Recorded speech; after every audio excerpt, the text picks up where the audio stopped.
Tuko hapa kituo cha Madimba ambacho kinahusika na uchakataji wa uzalishaji wa gesi asilia, na nimeongozana na makamanda wa polisi wa mikoa ya Dar es Salaam, kwa maana ya kwamba kanda maalum ya Dar es Salaam, mkoa wa kipolisi Rufiji, mkoa wa Lindi, mkoa wa Mtwara, lakini pia tukiwa na wenzetu wa kitengo cha ulinzi na usalama kutoka kampuni ya Gasco TPDC, na tumekuja katika ziara maalumu ya kikazi inayolenga ukaguzi wa miundombinu ya gesi asilia ambayo inatoka huku Msimbati, Madimba kwenda Dar es Salaam kwa kupitia Somanga pale.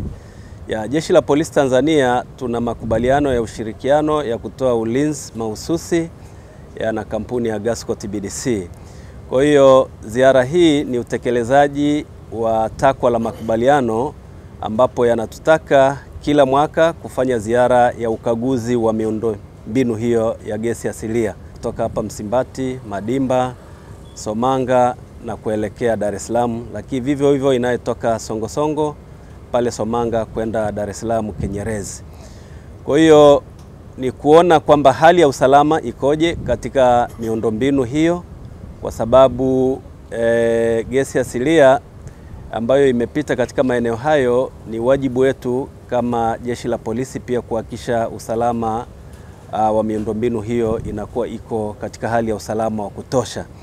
Kwa hiyo ziara hiyo katika kukagua ni kufanya tathmini, kuona kwamba kipindi kilichopita katika ukaguzi wetu tulibaini changamoto zipi na namna gani zimeshughulikiwa, na kuona way forward katika swala zima la kiusalama. Nilichukua nafasi hii kuwashukuru wenzetu wa Gasco TPDC kwa ushirikiano mkubwa kwa kuandaa ziara hii ambayo inatuwezesha wote kwa pamoja kuweza kufanya tathmini ya kiusalama katika maeneo hayo. TPDC kupitia kampuni yake tanzo ya Gasco iliweza kuingia mkataba au makubaliano MOU na jeshi la polisi kuhakikisha kwamba wanatekeleza majukumu ya ulinzi na usalama wa kimkakati katika maeneo yote ya muhimu, yani viwanda, bomba la gesi, lakini katika na maeneo mbalimbali ambayo ni muhimu kwa uchakataji, usafirishaji na usambazaji wa gesi asilia.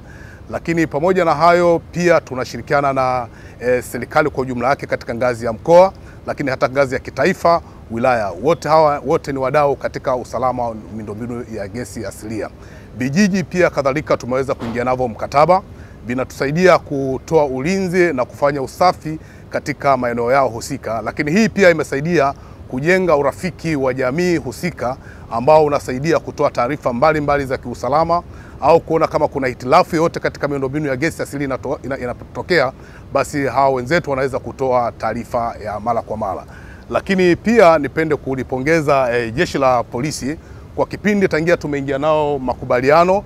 Of course tunajua ni jukumu lao la msingi, lakini hii imetusaidia wao kuwa frontline na hatujaweza kupata changamoto yoyote. Pamoja na changamoto nyingi za kiusalama au za majanga mbalimbali, lakini wenzetu wameendelea kuwa kipaumbele kutoa msaada pindi ambapo tunahitaji msaada huo. Kwa hiyo tumeimarisha mahusiano katika ngazi ya polisi makao makuu Dodoma, lakini katika ngazi ya mkoa na ngazi ya wilaya. Kwa hiyo ma-RPC katika maeneo yao husika wanawajibika, lakini ma-OCD katika ngazi yao husika wanawajibika, na mara kwa mara tumekuwa tukisaidiana kupeana taarifa za kiusalama. Lakini pia inapotokea uharibifu au uvamizi katika maeneo yetu ya miundombinu ya gesi asilia, wenzetu wamekuwa wakichukua hatua za haraka zaidi kuweza kuzuia uhalifu, lakini pia katika kufanya uchunguzi, na pale uhalifu wanapopatikana wameweza kuchukuliwa hatua za kisheria. Lakini pia katika mkakati mojawapo tumeendelea kutoa elimu ya mara kwa mara kwa wananchi ambao wanatuzunguka, kuona umuhimu kwamba kwa nini gesi wanahitaji wailinde, lakini umuhimu wa gesi katika muktadha wa ustawi wa jamii na maendeleo ya taifa kwa ujumla wake. Na wananchi kupitia elimu hizo wamekuwa wametoa msaada mkubwa. Lakini pia kama TPDC tumekuwa tukishiriki katika ngazi mbalimbali za maendeleo ya kijamii. Yote haya kwa ajili ya kuiweka jamii kuwa karibu na shirika, lakini pia na wao kuwa na umiliki, kuona umiliki kwamba hizi mali ambazo ni za kitaifa, imewekeza pesa nyingi, kwamba zinawahusu na wao wanashiriki moja kwa moja kuzitunza na kuzilinda.